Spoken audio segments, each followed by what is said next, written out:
au mpenzi wangu, labda itakuwa ni rahisi. Mpenzi wangu,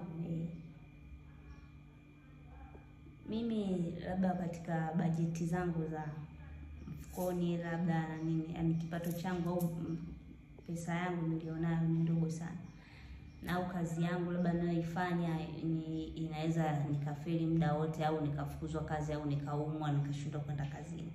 Kwa hiyo labda mimi hapa nataka nikuulize wewe, mke wangu,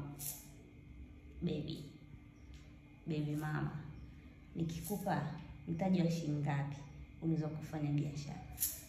Mimi hapa nataka unifungulie saluni, ununulie madraya 6, ununulie sio nini, unyewe watu wa saluni mnajua makolokolo yenu, na unajua gharama ya saluni ukitaka saluni iwe nzuri unaelewa gharama yake jinsi ilivyo. Sasa mwanaume kazi yenyewe anayoifanya hawezi kukupatia labda hicho kipato, hiyo pesa ya wewe kwenda kununua madraya 12, sijui kanunue sijui nini sijui kitu gani, hawezi.